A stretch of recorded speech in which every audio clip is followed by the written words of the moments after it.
പ്രിയപ്പെട്ട സഹോദരി സഹോദരന്മാരെ, ഞങ്ങൾ നിങ്ങൾക്കായി ഒരു സദ്വാർത്തയുമായിട്ടാണ് വന്നിട്ടുള്ളത്. 2025 ജനുവരി 1 മുതൽ 365 തലക്കെട്ടുകൾ ഉൾപ്പെടുത്തിക്കൊണ്ടുള്ള വർഷം മുഴുവൻ പ്രാർത്ഥിച്ച് ധ്യാനിക്കാനുള്ള വചനങ്ങൾ ഞങ്ങൾ പങ്കുവയ്ക്കുന്നു. എല്ലാ ദിവസവും ഞങ്ങൾ ഒരു തലക്കെട്ടും അതുമായി ബന്ധപ്പെട്ട വചനങ്ങളും അയച്ചു തരുന്നതായിരിക്കും. വചനങ്ങൾ കേട്ട് ധ്യാനിച്ച് അനുഗ്രഹം പ്രാപിക്കാൻ ഞാൻ നിങ്ങളെ പ്രോത്സാഹിപ്പിക്കുകയാണ്. ദയവായി സബ്സ്ക്രൈബ് ചെയ്യുകയും നിങ്ങളുടെ കൂട്ടുകാരുമായി പങ്കുവയ്ക്കുകയും ചെയ്യുക. നന്ദി.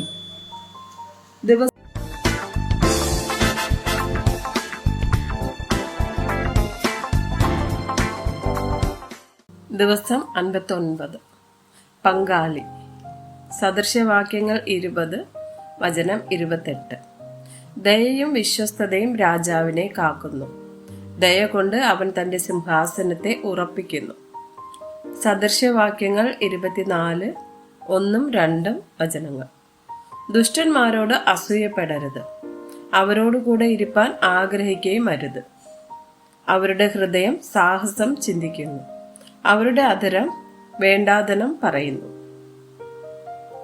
സദൃശവാക്യങ്ങൾ 27, വചനം 17. ഇരുമ്പ് ഇരുമ്പിന് മൂർച്ച കൂട്ടുന്നു, മനുഷ്യൻ മനുഷ്യന് മൂർച്ച കൂട്ടുന്നു. 1 ശമൂവേൽ 22, 1-2 വചനങ്ങൾ. അങ്ങനെ ദാവീദ് അവിടം വിട്ട് അദുല്ലാം ഗുഹയിലേക്ക് ഓടിപ്പോയി. അവന്റെ സഹോദരന്മാരും അവന്റെ പിതൃഭവനമൊക്കെയും അത് കേട്ട് അവന്റെ അടുക്കൽ ചെന്നു. ഞെരുക്കമുള്ളവർ, കടമുള്ളവർ, സന്തുഷ്ടിയില്ലാത്തവർ എന്നീ വകക്കാർ ഒക്കെയും അവന്റെ അടുക്കൽ വന്നുകൂടി. അവൻ അവർക്ക് തലവനായി തീർന്നു. അവനോടുകൂടെ ഏകദേശം 400 പേർ ഉണ്ടായിരുന്നു. ഫിലമോൻ 1, വചനം 12. എനിക്ക് പ്രാണപ്രിയനായ അവനെ ഞാൻ മടക്കി അയച്ചിരിക്കുന്നു.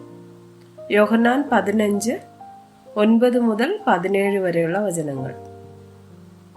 പിതാവ് എന്നെ സ്നേഹിക്കുന്നത് പോലെ ഞാനും നിങ്ങളെ സ്നേഹിക്കുന്നു. എൻ്റെ സ്നേഹത്തിൽ വസിപ്പിൻ. ഞാൻ എൻ്റെ പിതാവിൻ്റെ കൽപ്പനകൾ പ്രമാണിച്ച് അവൻ്റെ സ്നേഹത്തിൽ വസിക്കുന്നത് പോലെ നിങ്ങൾ എൻ്റെ കൽപ്പനകൾ പ്രമാണിച്ചാൽ എൻ്റെ സ്നേഹത്തിൽ വസിക്കും. എൻ്റെ സന്തോഷം നിങ്ങളിലിരിപ്പാനും നിങ്ങളുടെ സന്തോഷം പൂർണ്ണമാകുവാനും ഞാൻ ഇത് നിങ്ങളോട് സംസാരിച്ചിരിക്കുന്നു. ഞാൻ നിങ്ങളെ സ്നേഹിച്ചിരിക്കുന്നത് പോലെ നിങ്ങളും തമ്മിൽ തമ്മിൽ സ്നേഹിക്കണം എന്നാകുന്നു എൻ്റെ കൽപ്പന. സ്നേഹിതന്മാർക്ക് വേണ്ടി ജീവനെ കൊടുക്കുന്നതിലും അധികമുള്ള സ്നേഹം ആർക്കുമില്ല. ഞാൻ നിങ്ങളോട് കൽപ്പിക്കുന്നത് ചെയ്താൽ നിങ്ങൾ എൻ്റെ സ്നേഹിതന്മാർ തന്നെ. യജമാനൻ ചെയ്യുന്നത് ദാസൻ അറിയായ്ക കൊണ്ട് ഞാൻ നിങ്ങളെ ദാസന്മാർ എന്ന് ഇനി പറയുന്നില്ല. ഞാൻ എൻ്റെ പിതാവിനോട് കേട്ടത് എല്ലാം നിങ്ങളോട് അറിയിച്ചത് കൊണ്ട് നിങ്ങളെ സ്നേഹിതന്മാർ എന്ന് പറഞ്ഞിരിക്കുന്നു. നിങ്ങൾ എന്നെ തെരഞ്ഞെടുത്തു എന്നല്ല, ഞാൻ നിങ്ങളെ തെരഞ്ഞെടുത്തു. നിങ്ങൾ പോയി ഫലം കായ്ക്കേണ്ടതിന് നിങ്ങളുടെ ഫലം നിലനിൽക്കേണ്ടതിനും നിങ്ങളെ ആക്കി വെച്ചുമിരിക്കുന്നു.